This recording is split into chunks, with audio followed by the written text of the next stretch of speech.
Hola, yo soy Vendetta. ¿Cómo están?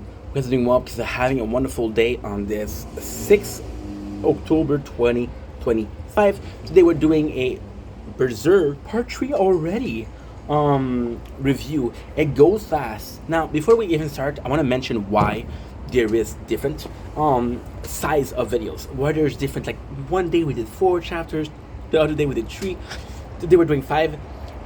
It's really simple. It depends on how much time I have. So what I do is I like to have the GoPro.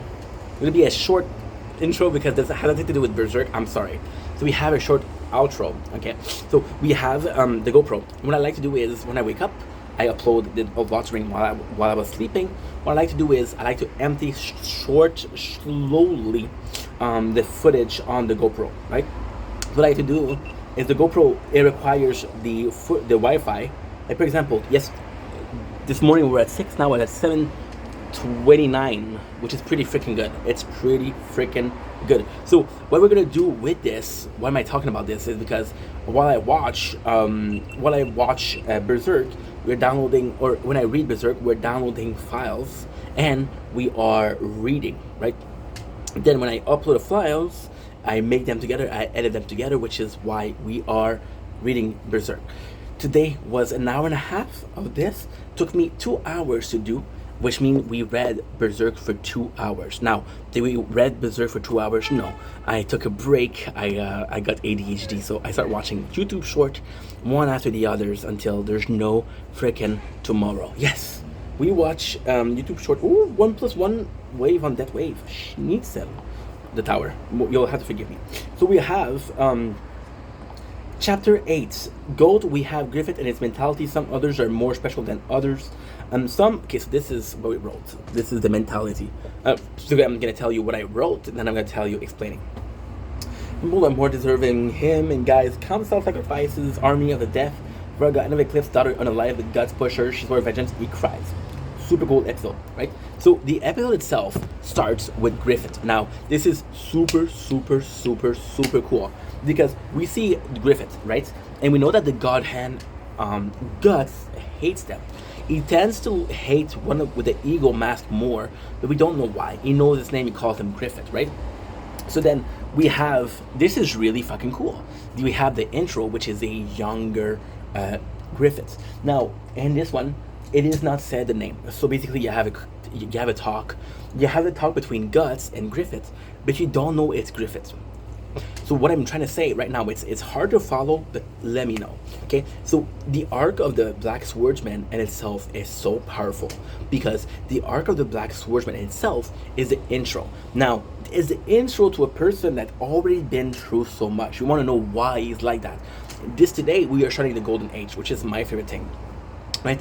So when we see Griffith, which is someone that helped Guts become a good person, help Guts become the person that he is today, we don't know much about what it is until we read the Golden Age.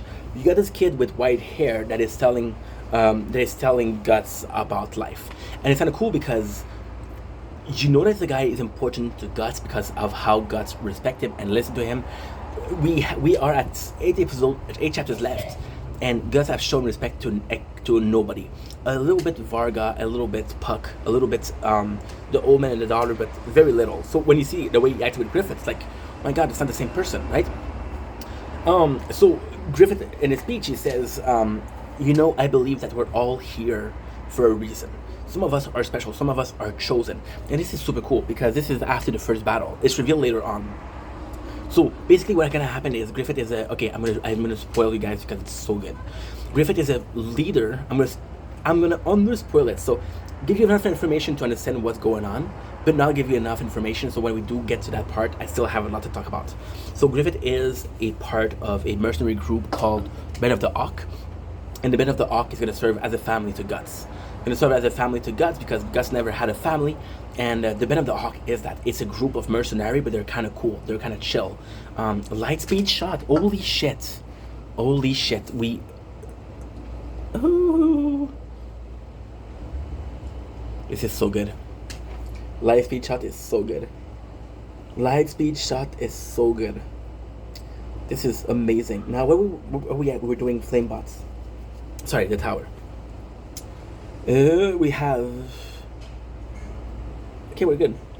1, 2, 3, 4. If you look here carefully, you see the tower. Do you see it or not? You don't really see it. Well, you can't see it down here. Yeah, it's hard. So the bend of the hawk is very important to Griffith, to Guts, because it's gonna be his home, right? It's led by Griffith. So Griffith is gonna be the guy who guide him.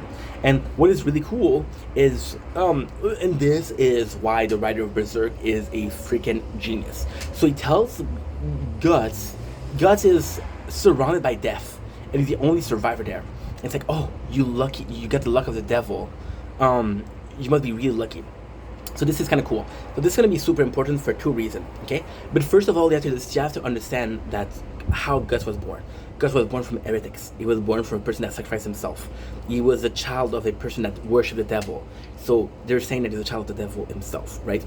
Guys, remember the Count? When he had this sect of people fucking a god that had a goat mask? Kind of similar to that.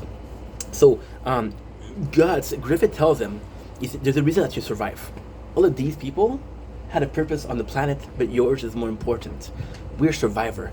There's a reason why we survive. We are important. We have a part of this world. We are so important to this world that they're not willing to let us die, and this is why we survive. So Griffith, the way he sees it is, and this is beautiful. This is beautiful because this is the mentality of Griffith. Griffith will be the biggest asshole.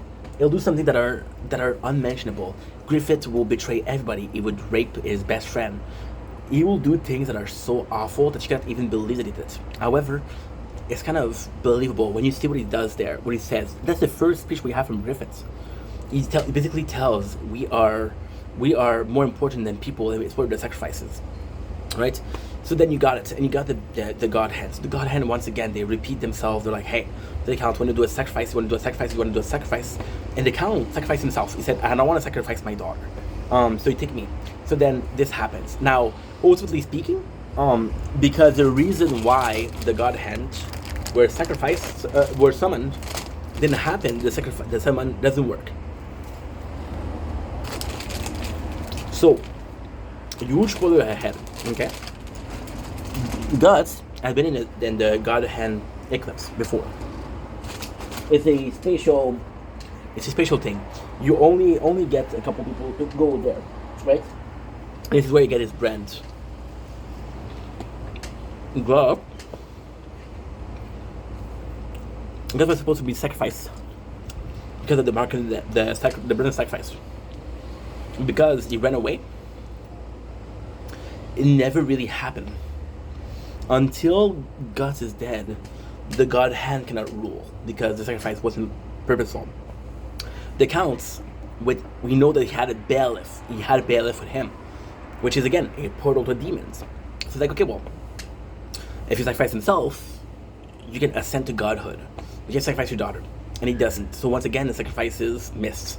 So there's 2 opportunities that we see the God Hand, and both were ruined by not sacrificing, right? So then we have a shock, and this is so cool. This is so fucking cool.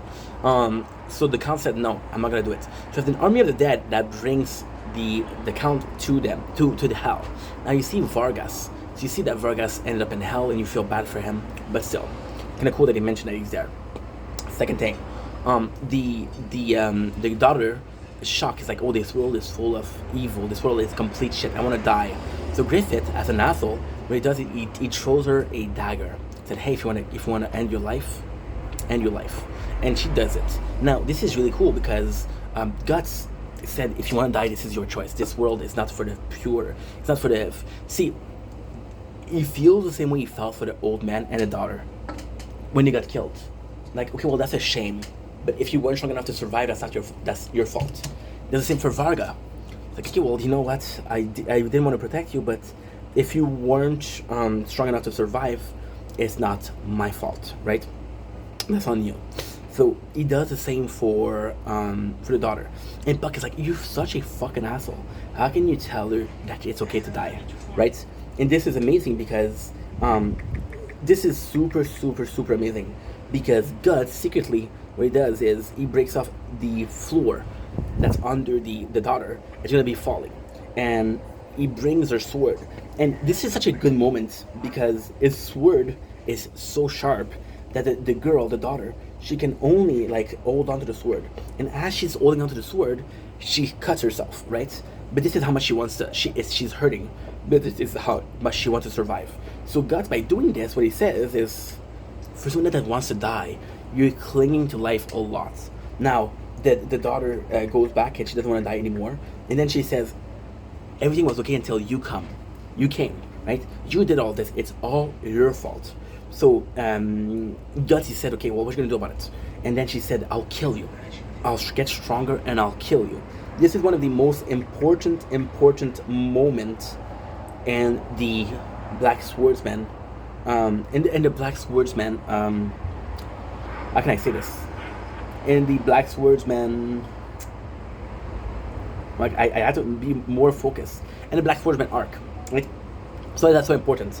Guts' whole personality, his whole strength come from vengeance. And he's like, as long as she wants to kill me, as long as she wants to kill me, she won't die. As long as she wants to kill me, she'll make an effort to get stronger. And Puck is like, you're such an asshole. But then he comes to see Guts, and Guts is crying. He's crying because, once again, he had to get somebody to hate him just to be able to say, hey, they'll survive. You know? Guts is a normal person.